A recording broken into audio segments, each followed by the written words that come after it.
And I think that's one of the biggest challenges investors face is what you are capable of based on your limited success record up to this point.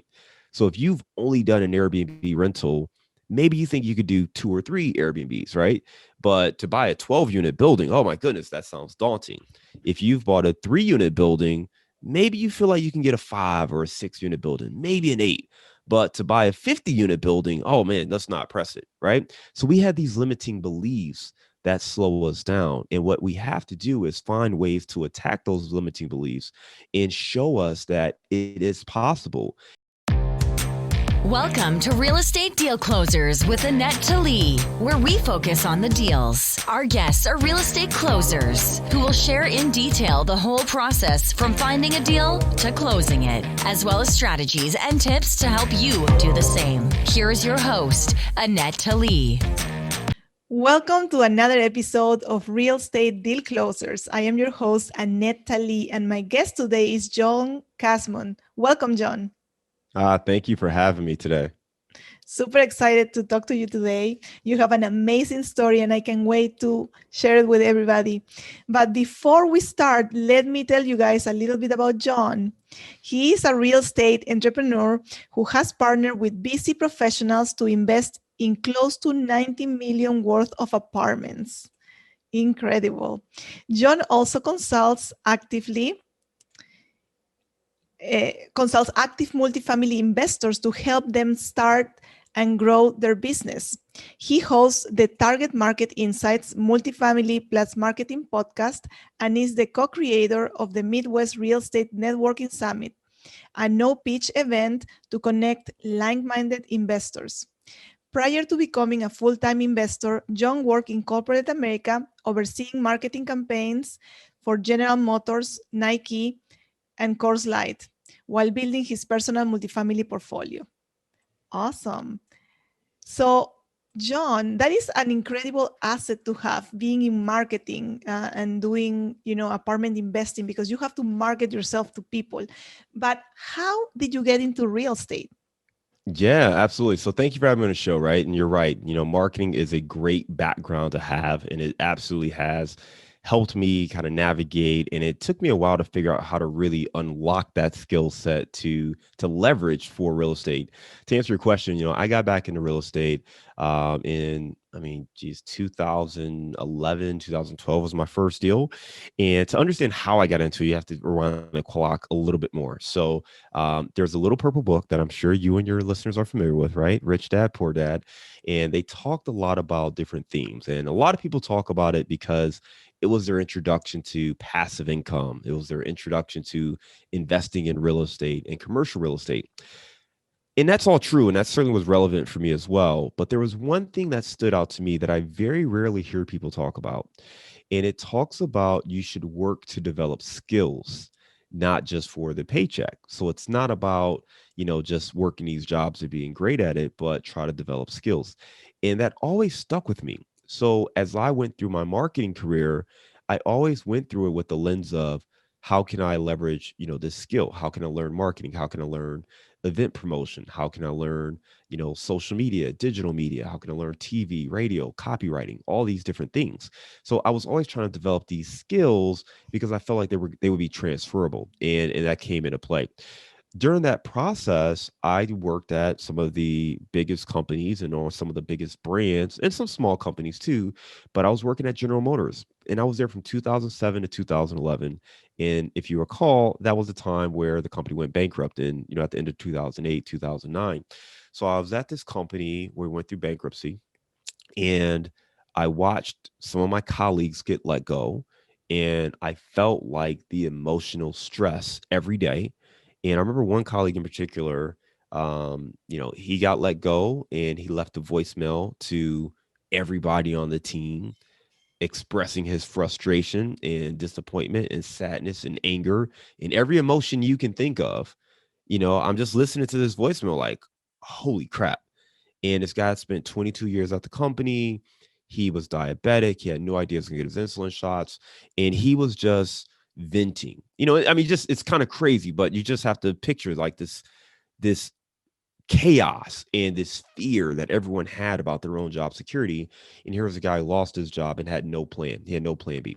So at that moment, I decided, hey, we have to have a plan B. We have to get something else going. I've got to figure out a way to make money that isn't through the W-2 job. I thought back to that purple book and said, real estate. We've got to get into real estate. I was still in Detroit though, and it was 2009. And anybody who was in real estate in Detroit in 2009, they were not trying to scale up. They were all like trying to run for the hills. So as I started educating myself, I couldn't quite pull the trigger there. I moved to Chicago in 2011 with the streamlined focus of being in a market where there was, more opportunities and to buy that first property. I took the first year to just get acclimated with the landscape, figure out the neighborhoods, things like that. The next year when my rental lease was up, I bought a 2-unit building in North Center, house hacked it, lived in one unit and rented out the other, and effectively kind of began real estate investing. Awesome. That is incredible. So how did you get between these two units to, raising $90 million worth of real estate? That's a big gap. That's a big gap. So, I think what happened next is, again, I loved my marketing career, and like a lot of other people, I loved what I was doing. Right, I was engaged by it. I was, good at it, and I was being promoted. I was rising up the corporate ranks. I went to a small advertising agency, but I was still working on these major brands. And in doing that, I was growing this. I was growing my real estate portfolio. So I bought a 3-unit building that was doing really well. Then I bought an 8-unit building that did okay. It didn't do quite as great as the 3-unit and the 2-unit, but the 8-unit did okay. And as I was scaling, I started to run into a couple of challenges. The first thing was, the money that it took to buy these bigger properties was more and more expensive. So, after putting down $125,000 in down payment for the 8-unit building, I just sat back and said, all right, now I'm going to get ready to try to do this again. I got to sit and wait and save another, 6 figures. And we didn't come from money. So, I mean, this was all my wife and I just saving. We just saved and saved and saved and saved. And we finally had enough money, we'd buy a property. So, I should have felt more excited when we bought the 8-unit, but I just started to think like, man, to do this again, I gotta like it's gonna take me another 12 months to save. And we were aggressively saving, you know what I mean? To save that amount, we had to be aggressive in the lifestyle and everything. And I just felt dejected. Like, man, I'm not gonna be excited to just do all this and save. The bigger thing for me was I realized that I wasn't really attacking the main goal I had. I mean, I talked about going through bankruptcy at GM, and my whole goal was to insulate myself from a company taking away my main source of income. Well, the way I was investing, I didn't have enough income coming in to replace my W-2 job. So I had equity. I had a lot of equity. I was great. I was building all this equity and my wealth was going up, but I didn't have enough income, monthly income, to take care of me. So I said, you know what, this strategy it's good, but it's too slow. I started to talk to more and more people about how they scaled their businesses. A friend of mine went from 9 units to 90 units in about a year. And I remember saying to her, how in the heck did you make that happen? So we spoke, we had breakfast, and she explained to me about other people's money and working with other investors and how to structure deals. And she told me you can either flip to make more money or you can partner with other people. I decided to partner. I decided to do both. The flipping did not work out as well, but work with other people and stick in a multifamily did work out well. About a month or two later, I ended up meeting the guy who would end up being my coach.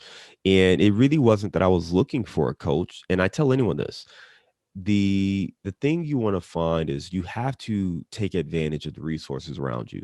I was looking to connect with someone else who was in the market that I was going to focus on. And I was just looking for someone who could help me understand the market, how they look at it, things like that.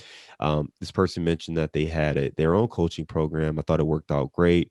I moved forward, and the thing that I got outside of just the coaching program and that information was really watching that person scale their business. And it helped me to reimagine what was possible. And I think that's one of the biggest challenges investors face is, what you are capable of based on your limited success record up to this point. So if you've only done an Airbnb rental, maybe you think you could do 2 or 3 Airbnbs, right? But to buy a 12-unit building, oh my goodness, that sounds daunting. If you've bought a 3-unit building, maybe you feel like you can get a 5 or a 6 unit building, maybe an 8.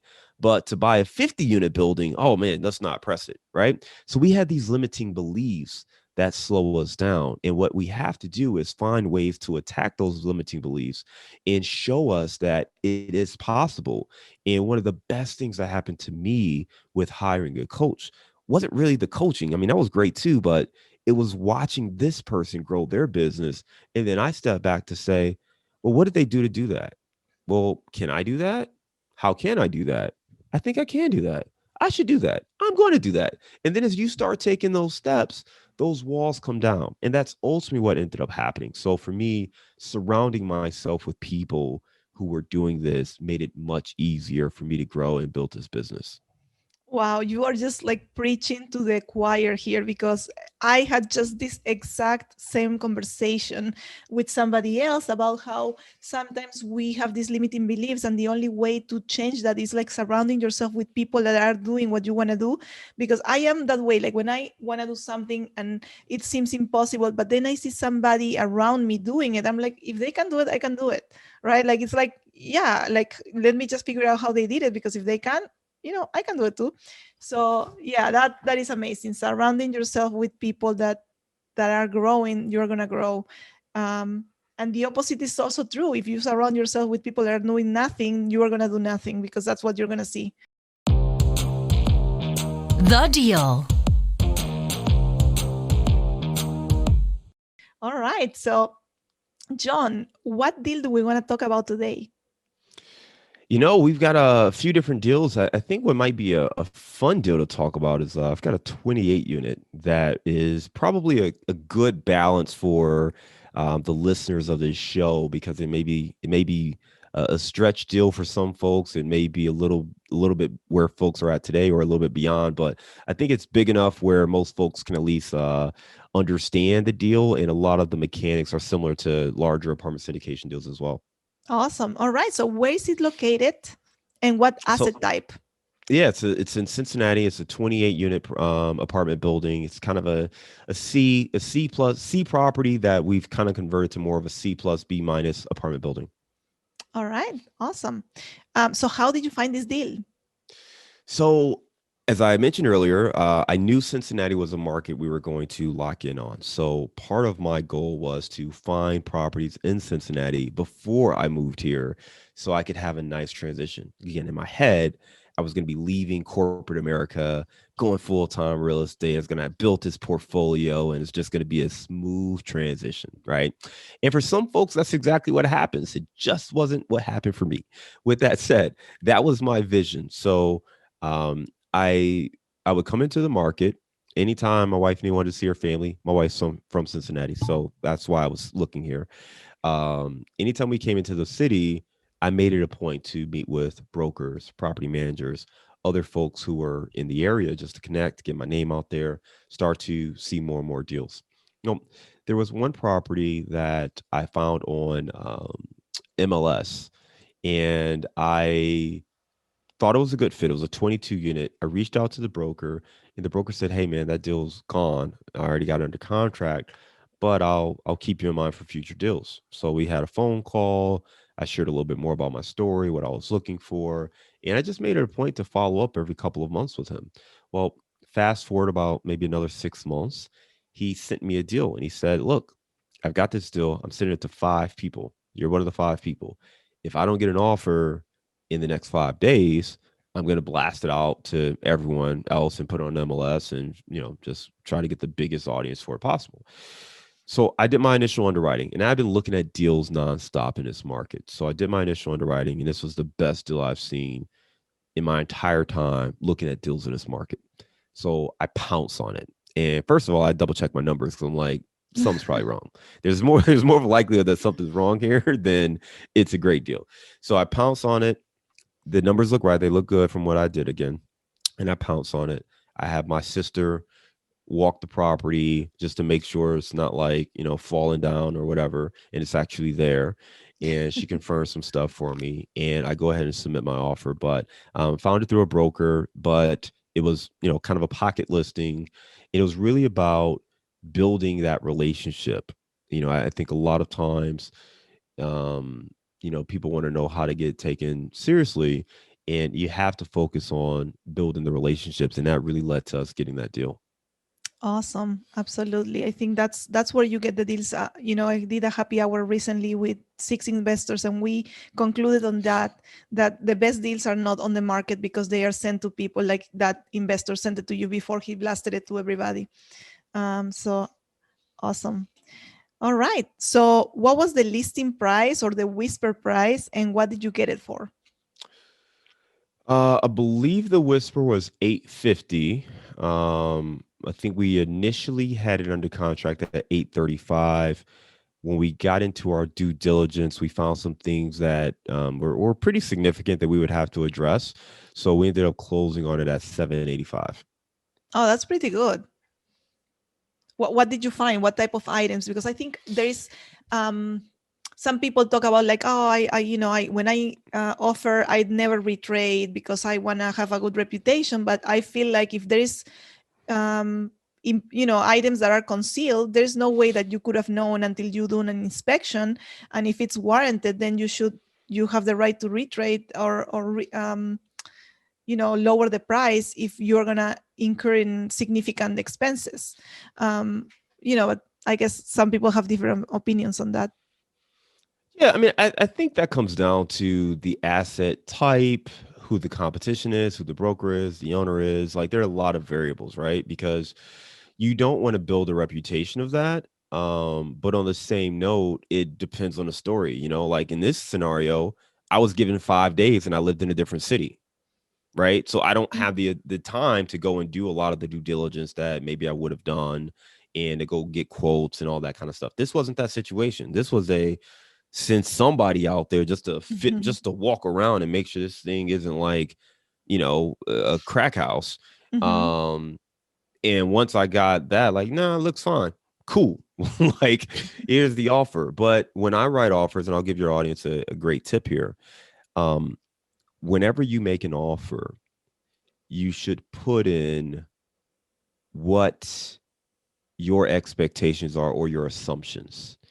That way, if there is something that's missing, it makes it easier to talk about that with the broker or the seller. For instance, if I put in an offer, in this case, I'll say, hey, we have not had a chance to do a real inspection.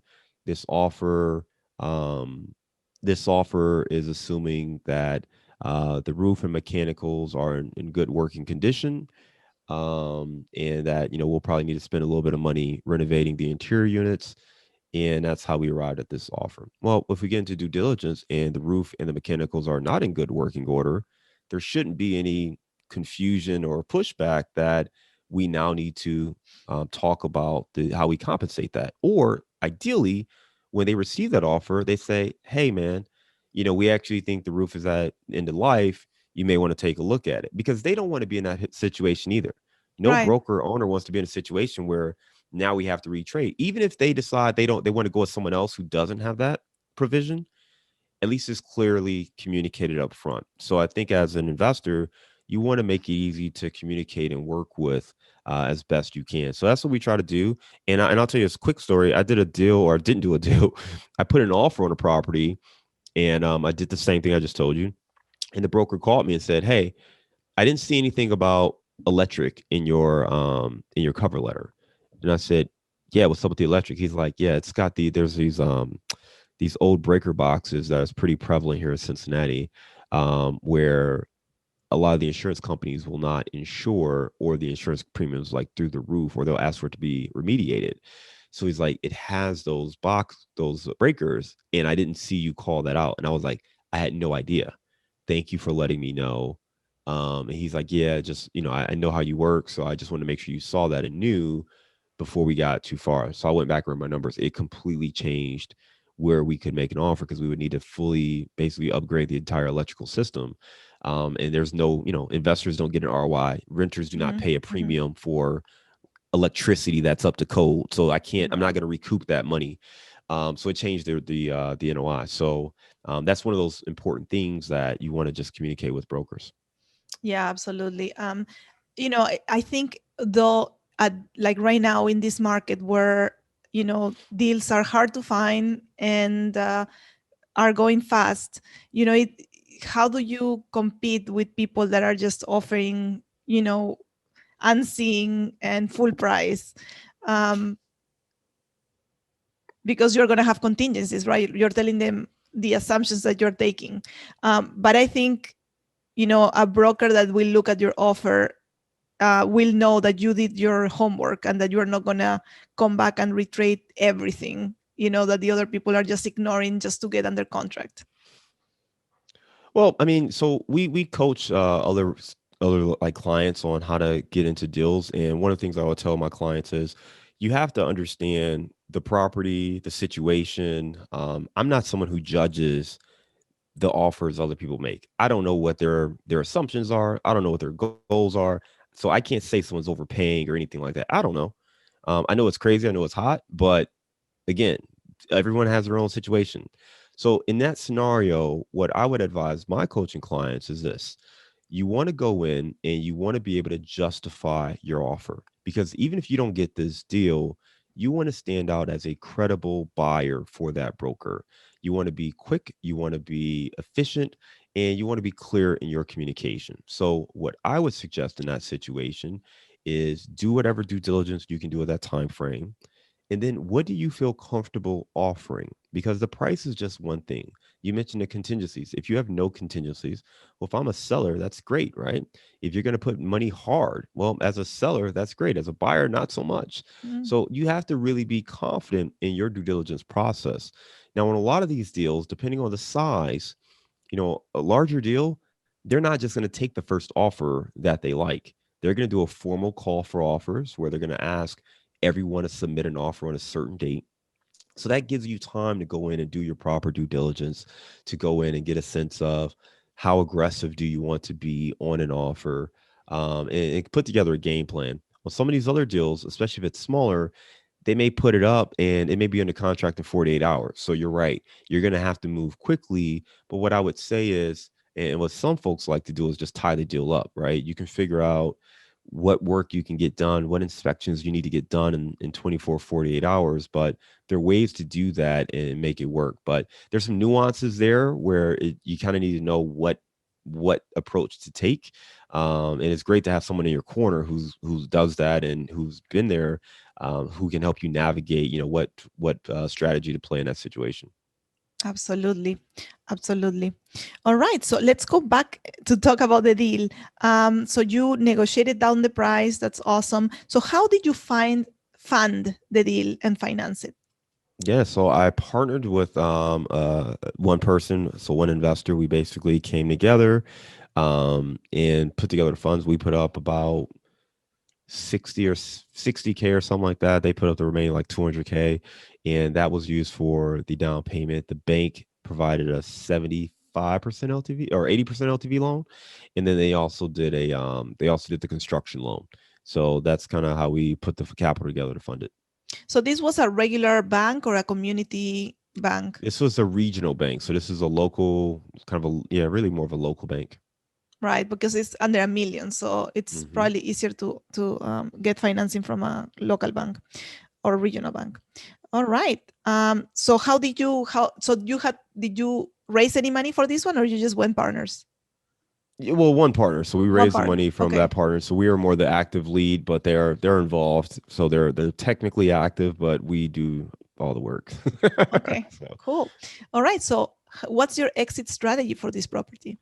So we went into it with a 5-year hold, which is kind of a typical view, is look at what a 5-year hold is. So that was our initial plan. We got into it, ran into some challenges there, and had to pivot our strategy. And right now we're exploring our options because we're either going to refinance or we're going to sell. But I think our initial plan was hold it for 5 years and then exit. But the market has continued to be strong. The area, the sub market itself, has continued to grow, and that's something we really, thrive on, is really finding the best markets and sub markets to invest in. And we did an excellent job in this case of finding a great sub market that was on the upward trajectory. So we feel like we're positioned to exit at a nice return now, or hold it and, quite frankly, continue to see the area improve and rents improve, and potentially exit at a higher price point a few years from now. Yeah, and I think that's an important point that you're bringing up, that, with real estate investing, you have to be flexible, right? Because, you have to have the same vision with your partner, because, if you want to sell and he wants to, keep it, then you're not going to be on the same page. But if you have the same vision and you're flexible, now you can pivot and keep it for longer and maybe get more returns in the future. You can probably maybe refinance all your money out and then just keep it for cash flow. But the important part is to have the same vision with the partners that you partner with. That way you can, you don't have conflict when one wants to sell and the other one wants to keep it. All right, so that is an amazing deal. How many years into it are you? We bought that in 2018, so I guess we're in year 3 now. Year 3. Okay, Yeah. that's good. Awesome.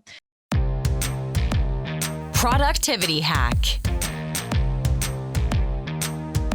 All right, so now we're going to go to the productivity hack, where you're going to share with the audience the one thing that you have implemented in your business that has taken you to the next level. Yeah, so the biggest thing that I've done to help me get to the next level is to actually be mindful of, what my plans are. So every night I kind of review my goals and what we're working on. Try to get the next day started on the right foot, with kind of really that one thing. It's almost like the Gary Keller approach, right? The one thing, and try to just really have one priority for the next day to accomplish and achieve.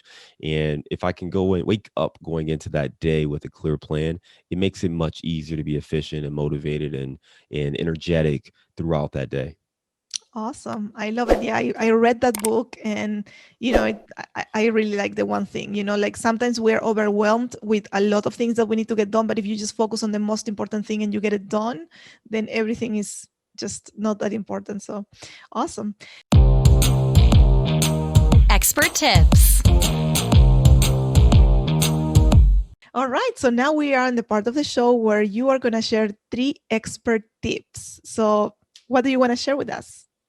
Well, there's something really important when it comes to working with other investors. So I know, one of the challenges newer investors have, or even folks who are more seasoned, is raising capital for deals. So I want to give, I call them the 3 C's of attracting capital for deals, and we'll kind of walk through what those are.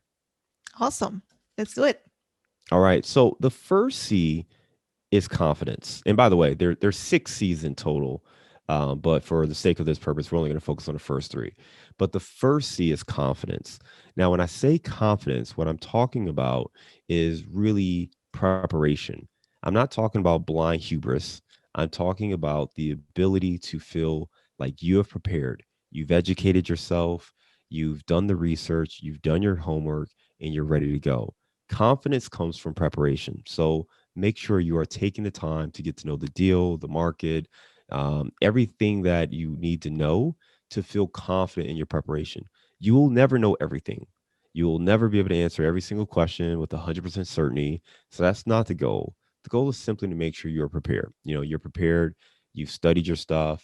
You can answer questions. You can speak intelligently. Is the key thing to raise capital, and that you actually believe in what you're talking about. You have to be confident about the deal, the opportunity, real estate, how it can help people. If you're not confident in that, then it's going to show, and that's going to be a hard thing to convey to other people. So you have to truly believe in the opportunity yourself. And if you don't truly believe, and I mean passionately, truly believe, then you should step back and ask yourself, why am I doing this? Or why do I not really believe? What did I miss? What did I not study? Where do I still have concerns? So take that time and build the confidence is really key. Yes. The second thing is credibility. Okay, that's the second C, credibility. Now, credibility really comes from your track record and the team that you've built, right? So if you are new, you don't have a long track record. but that's okay. You still can build credibility with things like listening to this podcast, right? How have you educated yourself? What events have you attended? Who have you surrounded yourself with? That's a great way to build credibility. Let's go back to my story of hiring my coach. One of the reasons I hired a coach was to help me navigate what it takes to raise capital, to do larger deals. What does it look like when I'm working with the banks? I wanted that confidence and credibility when I approach people and they say, well, John, you've never done a deal of this size. And I can say, you're right, but here's my mentor and my coach, and he has done deals this size, and he's going to be in my corner helping to make sure we navigate this and do it the right way. That is one of the biggest benefits of having a coach in your corner, and a formal coach too, because you can have somebody but to be able to put someone's name and resume, on a piece of paper when you're talking to people, especially friends and family, you want to have somebody in your corner who truly is in your corner, truly overlooking the deals, truly helping you navigate that situation. Property managers as well. But you want to build a team that helps you have the credibility you need to move forward. So that's the second C, is credibility. Now, if you are confident, but you don't have this credibility, you're just being cocky, right? Like if you're walking out and you think you can go and buy a 100-unit building, but you have no track record and you don't have a team in place that has that ability, you're just being cocky. And that's not what you want to be. And that is certainly not one of our 3 C's. All right. So the last C is connections. All right. You're going to need connections. You're going to need to build and expand upon your current friends and family base to other folks, because what a lot of people don't know, and very few people talk about this, your friends and your family are not your ideal investor. They're not. They're great people. They're lovely. I'm sure you love them. Okay. But your auntie is not salivating over your next deal. All right. Your best friend from college is not sitting there saying, I can't wait for you to ask me to invest in your next deal. So they're your friends, they're your family. You have other connections, but there are people who can truly benefit from what you have to offer. Your job is to expand, to connect with those people. If you can combine the confidence, the credibility, and the connections, you can be very successful at raising capital for deals. So, if you don't have a portion of that, or if you're struggling with one of those components, that's where it makes sense to align yourself with a coach or a mentor or a mastermind group, but try to find ways to attract the people you need to overcome those issues and those limiting beliefs. And that's going to make it much easier for you to grow. Absolutely. I love it. It's so important, especially the one about the confidence, right? Because if you don't believe in your own deal, people are going to see through and they are not going to trust their hard-earned money to you to invest if you don't even believe on the deal. So excellent. John, thank you so much for being here, and tell us a little bit more where can people find you online and about your podcast. Yeah. So if anyone wants to check out the podcast, it's called Target Market Insights. It's anywhere you listen to podcasts. And then what we've done is we've actually put together a sample deal package. I know a lot of investors who are looking to scale up into multifamily, maybe looking to invest passively. One of the challenges is you kind of need to see what a deal looks like so you can figure out the questions and start to really wrap your head around the process and all those things. So we've put together a sample deal package on our website. If you go to casmoncapital.com/sample deal, you can download it. That will also get you on our email list where we send more tips about multifamily investing. And then if you are an active investor, we can send you marketing tips too to help you build a personal brand and attract capital for real estate. Awesome. Thank you so much for being here. And if you are enjoying this episode, make sure to subscribe to the channel and to share it with your friends. Thank you, John. Thank you. Thanks for having me.